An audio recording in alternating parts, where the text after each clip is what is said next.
So the Huawei P30 and P30 Pro.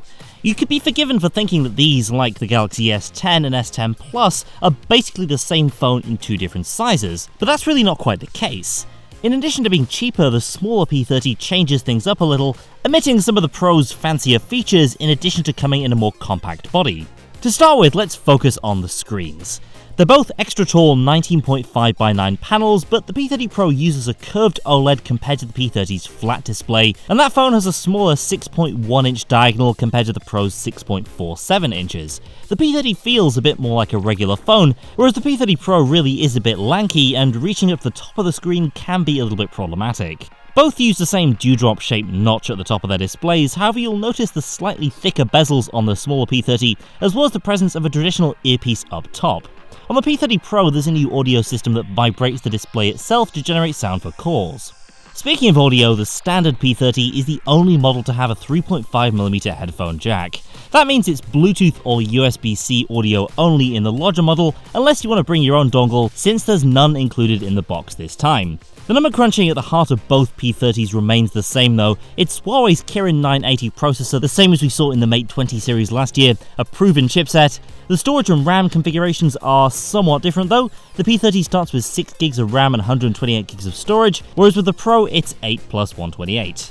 256 and 512GB models are also available. In terms of day-to-day performance, you're not going to notice much of a difference between 6 and 8GB of RAM, but 8 is pretty much the standard these days for a flagship, and it does give you a bit more wiggle room for keeping apps in memory. A more practical limit of the standard P30 has to do with its IP rating, and that dictates how careful you have to be using it around water, whereas the Pro has the same IP68 rating for water and dust resistance as most other flagships. Its little brother drops to IP53, which basically means it's splash resistant. You'll be fine using it out in the rain, but you want to avoid dunking it in a pool. As far as battery life goes, the smaller P30 does have a smaller cell, rated 3650mAh compared to the top-notch 4200mAh cell in the P30 Pro. Of course, the smaller cell will mean overall you get slightly less spectacular battery life in the smaller P30, but in reality it's also powering a smaller screen, so the difference shouldn't be all that noticeable. The larger compromise comes in how you'll actually charge the standard P30. It uses Huawei's supercharged standard, but at the lower 22.5 watt rating compared to the Pro's 40 watts. And there's no wireless charging support in that model either. The Pro on the other hand does support wireless charging both to and from the phone. The most consequential trade-off of the P30 versus P30 Pro is its rear camera setup. Both are pretty different. The P30 Pro has the very best imaging setup Huawei has to offer, and arguably one of the best in any smartphone.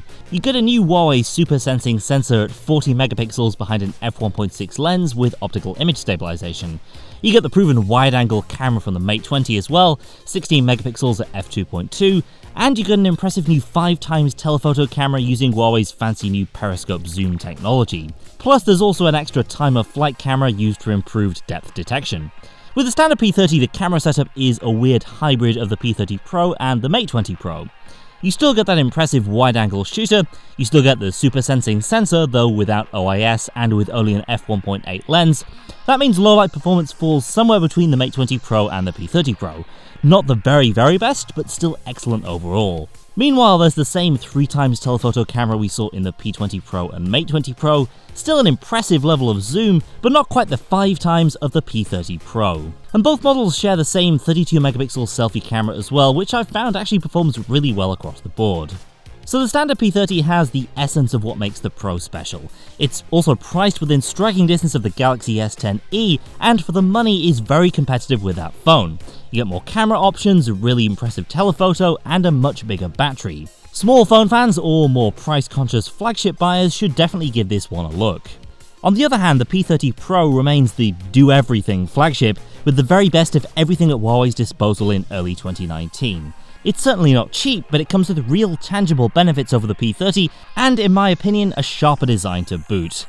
That's it for now. Let us know in the comments which P30 model you'd pick up, and be sure to subscribe so you don't miss our future videos, including our full P30 Pro review. Thanks for watching, and I'll see you next time.